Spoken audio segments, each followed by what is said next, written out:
नमस्कार, स्वागत है आपका एएनबी न्यूज में। आप देख रहे हैं उत्तराखंड स्पेशल बुलेटिन और मैं हूं आपके साथ सदफ फातिमा। बुलेटिन की शुरुआत करेंगे। मुख्यमंत्री पुष्कर सिंह धामी ने एनडीआरएफ के तीसरे पर्वतारोहण अभियान शौर्य को अपने शासकीय आवास में हरी झंडी दिखाकर रवाना किया है। अभियान दल 6,832 मीटर ऊंची केदार डोमस चोटी को फतेह करेगा। सीएम धामी ने पर्वतारोहियों को शुभकामनाएं देते हुए कहा कि एनडीआरएफ के जवान हर आपदा में अपनी जान जोखिम में डालकर सेवा करते हैं। शौर्य अभियान उनके साहस, अनुशासन और राष्ट्र सेवा का प्रतीक है। इस अभियान का मार्ग उत्तरकाशी, गंगोत्री, चिरबासा, भोजवासा, तपोवन और कीर्ति ग्लेशियर से होकर तय किया गया है।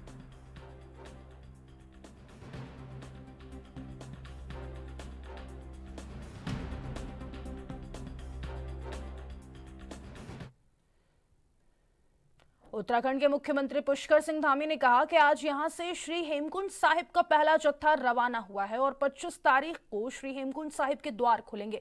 वहां पर सभी व्यवस्थाएं कर ली गई है। सभी यात्री ठीक प्रकार से अपनी यात्रा और दर्शन करें, उसकी व्यवस्था व्यवस्थित कर ली गई है। मैं प्रधानमंत्री का बहुत धन्यवाद करता हूं कि अब केदारनाथ और श्री हेमकुंड साहिब दोनों जगह जाने के लिए भारत सरकार ने पीएम मोदी के नेतृत्व में रोपवे को स्वीकृति प्रदान कर दी है।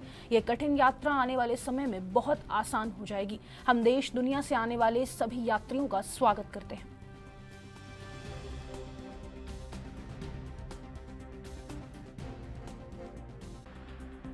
11 लाख श्रद्धालुओं ने अभी तक दर्शन कर लिए हैं और आज यहाँ से हेमकुंड साहिब यात्रा का पहला जत्था भी रवाना हो रहा है। 25 तारीख को हेमकुंड साहिब के द्वार खुलेंगे।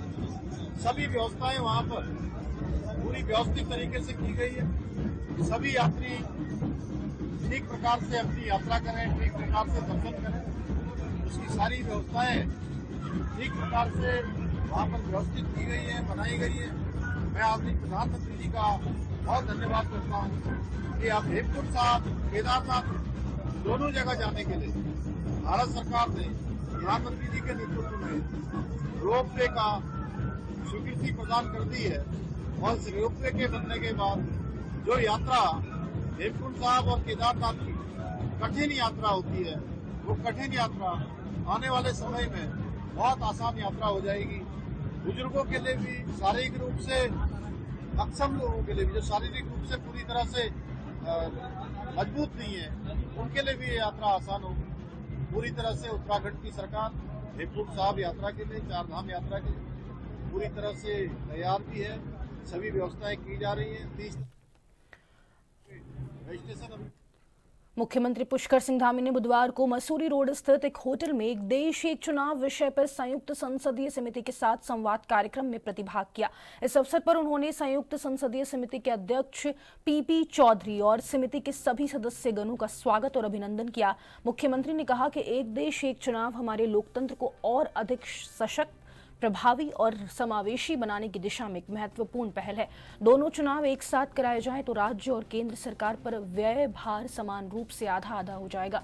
दोनों चुनाव एक साथ कराने से कुल व्यय में लगभग 30 से 35% तक की बचत होगी।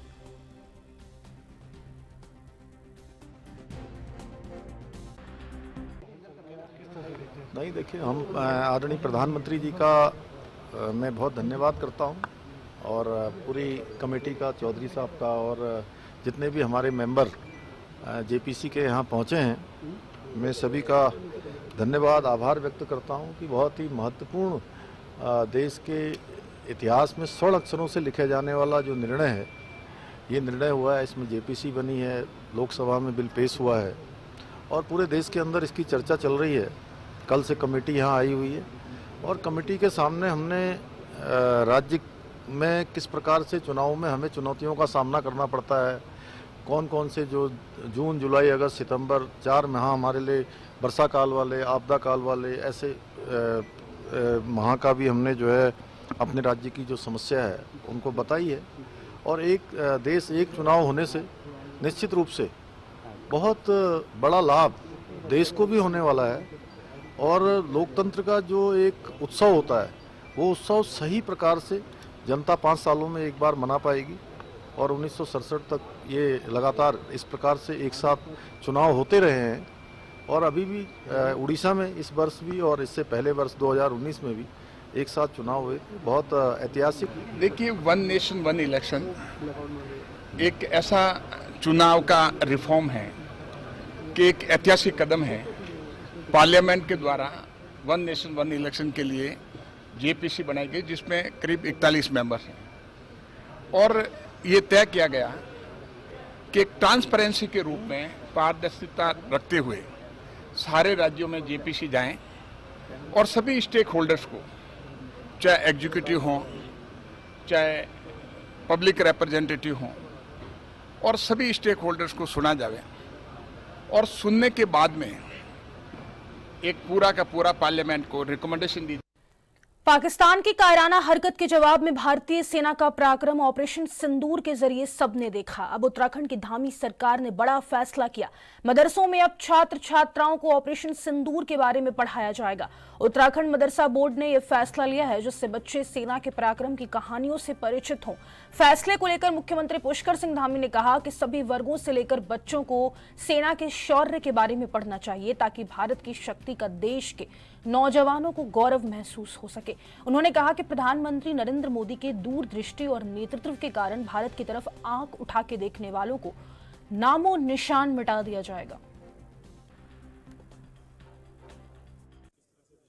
नहीं, वो सभी को पढ़ाया जाना चाहिए, क्योंकि ये हमारे सेनाओं का अभूतपूर्व शौर्य, पराक्रम, साहस ऐतिहासिक है। और हमारे प्रधानमंत्री जी का नेतृत्व, जिन्होंने दूरदृष्टि और सटीक रणनीति के तहत ऑपरेशन सिंदूर जिस प्रकार से संचालित हुआ, उसने भारत की नई शक्ति का परिचय पूरी दुनिया को दिया है कि अब कोई भारत की ओर आंख। 38वें राष्ट्रीय खेलों में उत्तराखंड के लिए पदक जीतने वाले खिलाड़ियों को उनकी नगद इनाम राशि का पैसा जल्द मिलने वाला है। इसके लिए शासन से 15 करोड़ रुपए जारी कर दिए गए हैं। खेल मंत्री रेखा आर्या ने यह जानकारी दी। उन्होंने बताया कि 38वें राष्ट्रीय खेलों में प्रदेश के खिलाड़ियों को अच्छे प्रदर्शन के लिए प्रोत्साहित करने के उद्देश्य से सरकार ने नगद इनाम राशि को 2 गुना कर दिया था।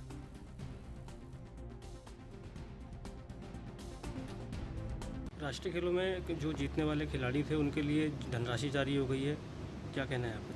देखिए, आज बेहद खुशी का दिन है। मैं माननीय मुख्यमंत्री पुष्कर सिंह धामी जी का विशेष धन्यवाद करती हूँ कि पिछली बैठक में जब कैबिनेट की बैठक हुई थी, मैंने ये विषय उनके सामने रखा था कि हम लोगों ने अभी तक में जो राष्ट्रीय खेल के हमारे विजेता रहे हैं, जिन्होंने उत्तराखंड को 25वें पायदान से 7वें पायदान पर लाने का काम किया है, उत्तराखंड का गौरव बढ़ाने का काम किया है, उत्तराखंड को देवभूमि से सैन्य भूमि से खेल भूमि की ओर अग्रसर किया है, तो अभी तक हम लोग उन खिलाड़ियों को नगद इनाम धनराशि जो आपके द्वारा घोषित की गई थी, वो अभी तक उनको प्राप्त नहीं हो पाई है। उसमें अभी तक धनराशि अब बजट प्रबंधन नहीं हो पाया है। ये विषय मैंने उनसे रखा था। मैं आज बहुत धन्यवाद करती हूँ कि माननीय मुख्यमंत्री जी ने उसमें त्वरित कार्रवाई करते हुए आज हमारे राष्ट्रीय खेलों में विजेता खिलाड़ियों को आज नगद इनाम धनराशि। अल्मोड़ा हंगामे के बीच प्रभारी मंत्री धन सिंह रावत ने 74.75 करोड़ का जिला योजना का पारी व्यय बजट स्वीकृत किया। इस दौरान कैबिनेट मंत्री डॉक्टर धन सिंह रावत ने विभागवार योजनाओं की समीक्षा की। वहीं अधिकारियों को निर्देश दिया कि विकास कार्यों गुणवत्तापूर्ण व पारदर्शिता का ध्यान रखें, स्वास्थ्य, शिक्षा और सड़क पर गंभीरता से करें। और वहीं उन्होंने अधिकारियों को निर्देश दिए कि 2 सप्ताह के भीतर विधानसभा क्षेत्र के विधायकों योजनाओं सम्मिलित कर विकास कार्य को गति दी जाए। हमारी जिला योजना की बैठक संपन्न हो गई है और 74 करोड़ 75 लाख रुपए का परिव्यय आज हमने जिला योजना का पास किया है। सभी विभागों के आज अधिकारी भी यहाँ पे थे, हमारे सम्मानित विधायक भी यहाँ पे थे, हमारे मेयर साहब भी यहाँ पे थे और हमारे सांसद जी और मंत्री जी के प्रतिनिधि भी यहाँ पे थे। और मुझे बहुत अच्छा लगा कि सभी विभागों ने बहुत अच्छा जो है अपना प्रेजेंटेशन दिया है और मैंने निर्देश दिए हैं कि 15 दिन में सभी जनप्रतिनिधि जो हमारे विधायक सांसद हैं उनसे योजनाएं मांग के और बहुत जल्दी हमने काम की गति बढ़ानी है, ताकि ज़िले के जितने अधूरे काम में जल्दी हो जाए। और इस बार कुछ नए प्रयोग कर रहे हैं। इसमें ये भी कर रहे हैं कि हर ब्लॉक में एक बहुत क्लस्टर स्कूल बना रहे हैं, बहुत अच्छा, वो भी विधायक लोगों से। मुख्य सचिव आनंद बर्धन ने शिक्षा विभाग की समीक्षा बैठक में अधिकारियों के साथ विस्तृत चर्चा की है। उन्होंने राष्ट्रीय शिक्षा नीति के तहत परीक्षा पैटर्न और अन्य बदलावों को लागू करने की व्यवस्था सुनिश्चित करने के निर्देश दिए। भारत दर्शन योजना को विस्तार देते हुए इस वर्ष 1000 बच्चों को यात्रा कराने और अगले वर्ष 5000 तक लक्ष्य बढ़ाने की बात कही गई। मुख्य सचिव ने 559 प्रस्तावित क्लस्टर विद्यालयों और हॉस्टल फैसिलिटी की DPR 1 माह में तैयार करने के निर्देश दिए। स्मार्ट क्लास के लिए अलग से कंप्यूटर लैब हेड खोलने को भी कहा गया है।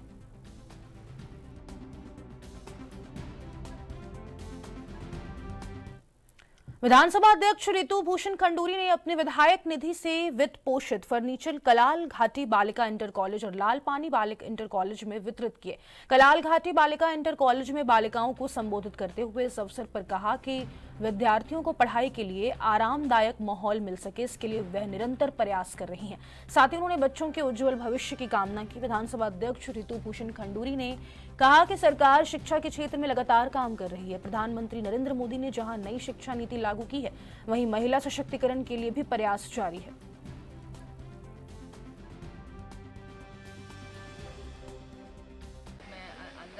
स्वागत बहुत ही सुंदर बच्चों ने बैंड बजाते हुए किया। उसके बाद हमारे बच्चों ने वेलकम गाना अंग्रेज़ी में बहुत ही सुंदर गाया। उसके बाद दीप प्रज्वलन के समय में भी बहुत सुंदर गाया। आपने देखा होगा बच्चियां धूप है लेकिन बहुत डिसिप्लिन के साथ बैठी हैं। हम यही चाहते हैं कि शिक्षा के साथ साथ एक ऑल ओवर पर्सनालिटी का डेवलपमेंट हो, कैरेक्टर डेवलपमेंट हो। और जब आप स्कूलों में पहुंचते हैं और ऐसे स्कूलों में पहुंचते हैं तो लगता है कि वहाँ की प्रधानाचार्य, वहाँ की शिक्षिकाएँ पूरी तरह से समर्पित हैं अपनी बच्चियों को अच्छी शिक्षा देने के लिए। तो बहुत सारी शुभकामनाएं। 16वां वित्त आयोग उत्तराखंड बीते दिनों उत्तराखंड दौरे पर रहा। इस दौरान आयोग ने मुख्यमंत्री और अधिकारियों के साथ बैठक की है, तो वहीं दूसरी ओर राजनीतिक दलों के प्रतिनिधियों के साथ भी वित्त आयोग की बैठक हुई, जिसमें प्रदेश कांग्रेस ने राज्य की अर्थव्यवस्था के लिए कई सुझाव दिए। इसको लेकर कांग्रेस प्रदेश अध्यक्ष ने कहा कि हमने कहा है कि उत्तराखंड को भी ग्रीन बोनस मिलना चाहिए। सोलर प्रोजेक्ट्स और वैकल्पिक ऊर्जा के लिए मांग की है। वहीं कांग्रेस से उत्तराखंड को विशेष राज्य का दर्जा देकर आर्थिक पैकेज का लाभ देने का भी आग्रह किया।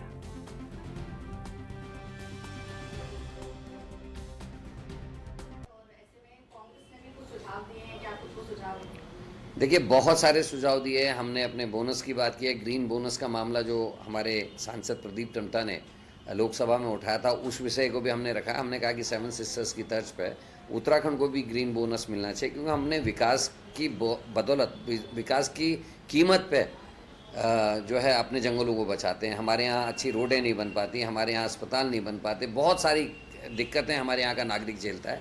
तो उत्तराखंड को उसके बदले ग्रीन जो ऑक्सीजन बचाते हैं उसके बदले हमको ग्रीन बोनस मिलना चाहिए विषय है। और भी बहुत सारे इंपॉर्टेंट इश्यूज़ हैं जिसमें हमने मांग किया। हमने विशेष पैकेज की मांग की है इंडस्ट्रीज़ के लिए। हमने मांग की अपने सोलर प्रोजेक्ट्स और जो वैकल्पिक ऊर्जा है उसके लिए हमने डिमांड्स की हैं। और हमारे स्टेट को इंफ्रास्ट्रक्चर के रूप में ऐसे डेवलप कि हमारी अपनी आमदनी हो सके, स्टेट अपने पैरों पर खड़ा हो सके, उस तरीके के सुझाव कांग्रेस ने वित्त आयोग के इस धामी सरकार ने प्रदेश में एक बड़ा फैसला लिया है। अब प्रदेश के मदरसों के सिलेबस में ऑपरेशन सिंदूर का पाठ शामिल किया जाएगा और पढ़ाया जाएगा। इसी को लेकर प्रदेश अध्यक्ष करण माहरा ने कहा कि सेना के शौर्य और साहस का वर्णन होना यह अच्छी बात है और यह प्रेरणा देता है, लेकिन भाजपा को यह भी बताना पड़ेगा कि अडानी के किस कारोबार की वजह से ट्रंप के दबाव में आकर सीज फायर क्यों किया। साथ ही यह बताना पड़ेगा कि आतंकियों के ठिकानों को नष्ट करने से पहले पाकिस्तान को सूचना क्यों दी गई। करण माहरा ने कहा कि सभी जानते हैं कि आतंकवाद को पाकिस्तान फंड करता है और वह पाकिस्तान की सेवा के लिए काम करते हैं। तो ऐसे में जब जानकारी दी गई तो क्या वहां पर आतंकवादी उन ठिकानों पर टिके रहे होंगे, यह सब भी उल्लेखित करना चाहिए। देखिए, अच्छी बात है, सेना के शौर्य साहस का वर्णन होना ये निश्चित ही अच्छा होता है, प्रेरणा देता है। लेकिन साथ में ये भी बताना पड़ेगा कि अडानी के किस व्यापार की वजह से ट्रंप के दबाव में आकर सीज फायर किया और क्यों किया। और ये भी बताना पड़ेगा कि आक्रमण से पहले जब आतंकवादी ठिकानों को बर्बाद करने की कवायद शुरू हो रही थी, उससे पहले पाकिस्तान को सूचना क्यों दी गई। क्योंकि ये सब जानते हैं कि वो जो आतंकवादी हैं वो पाकिस्तान से फंडेड हैं, पाकिस्तान की सेना के लिए काम कर रहे हैं। तो सेना उनको क्यों मरने के लिए छोड़ती? क्या वो वहाँ बैठे रहे होंगे कि आज रात को आएंगे और हमको गोले मार के जाएंगे? तो ये जो सूचना दी गई भारत के कुछ लोगों के द्वारा, वो क्यों दी गई, इस बात का भी उत्तर। एक छोटे से ब्रेक के लिए रुकेंगे, फौरन लौटेंगे। आप बने रहें एएनबी न्यूज के साथ।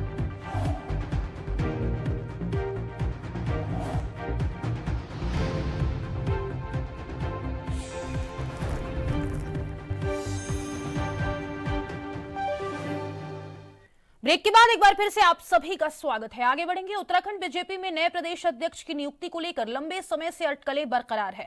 हालांकि अब भाजपा संगठन दावा कर रहा है कि मई के अंतिम सप्ताह में भाजपा को नया प्रदेश अध्यक्ष मिल जाएगा, जबकि भाजपा संगठन पहले यह दावा कर रहा था कि अप्रैल तक सभी राज्यों में भाजपा प्रदेश अध्यक्षों की नियुक्ति हो जाएगी। लेकिन पहलगाम आतंकी घटना को लेकर इस पर कुछ दिनों के लिए विराम लग गया। एक बार फिर भाजपा अब इस कवायद में जुट गई है और संगठन विस्तार को पूर्ण रूप देने के लिए फिर सक्रिय हो गई है। देखिए, अप्रैल में निश्चित रूप से प्रदेश अध्यक्ष पूरे प्रदेश को मिलने वाले थे, लेकिन पहलगाम की जो दुखद घटना हमारे सामने हुई, उसके चलते सारे जो कार्य हैं संगठन के स्थगित कर दिए गए थे। और अब जो है 30 मई का जो है वो लास्ट डेट है, जिसमें हमारे सभी जितने भी भारत में जो हमारे भाजपा से के प्रदेश हैं, वहाँ पे प्रदेश अध्यक्ष मिलने जा रहे हैं। तो उत्तराखंड भाजपा में लंबे समय से नए प्रदेश अध्यक्ष की ताजपोशी का इंतजार हो रहा है। इसको लेकर उत्तराखंड भाजपा प्रदेश प्रभारी दुष्यंत गौतम का बयान सामने आया। मीडिया से बात करते हुए प्रदेश प्रभारी दुष्यंत गौतम ने कहा कि प्रदेश अध्यक्ष के लिए प्रक्रिया चल रही है और अभी तक देश में भाजपा ने 14 प्रदेशों में प्रदेश अध्यक्षों का चयन कर दिया है और कई पाइपलाइन में है।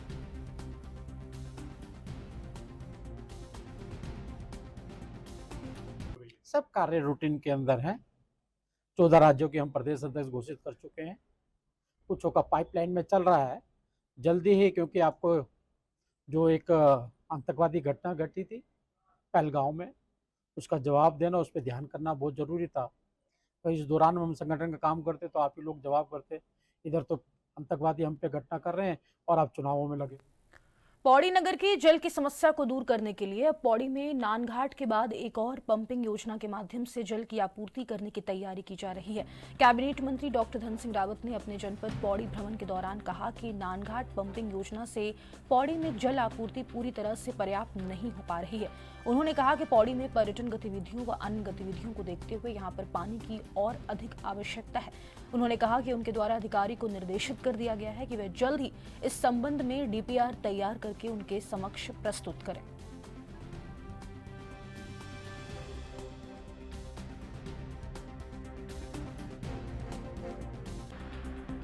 पौड़ी में रहती है क्या कुछ? देखिए, पौड़ी नगर के लिए हम लोगों ने पहले जो है नानघाट योजना दी थी, फिर हम लोगों ने जो है खंड से यहाँ पानी लाए थे। आपने देखा होगा कि टीला खंड से यहाँ पानी आया, और फिर अभी श्रीनगर से भी लिफ्ट करा है। लेकिन अब चूँकि हमारा पौड़ी जो है मुख्यालय है, यहाँ पे पर्यटन की गतिविधियाँ भी बहुत हो रही हैं, यहाँ लोग भी बहुत आते हैं।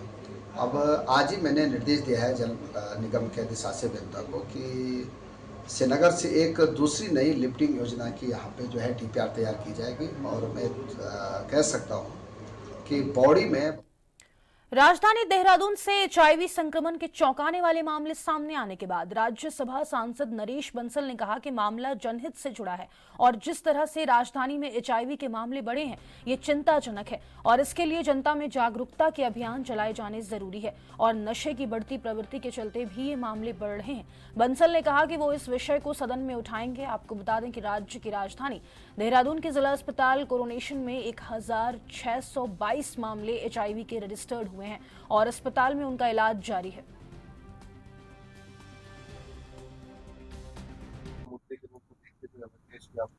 निश्चित रूप से जनहित का मुद्दा है और इसमें जनहित में अवेयरनेस की कमी, जिसके कारण से अनेक कारण हो सकते हैं, नशाखोरी, नशे के इंजेक्शंस और अन्य चीजों को भी, जो क्योंकि ये कंटिमिनेटेड डिजीज है जो एक से दूसरे को ट्रांसफर होती है, तो किसी का भी इंजेक्शन कहीं लगा और वही नीडल दूसरे के उसमें उपयोग हुई तो दूसरे को हो जाए। फिलहाल के लिए इस बुलेटिन में बस इतना ही। मुझे दीजिए इजाजत। नमस्कार।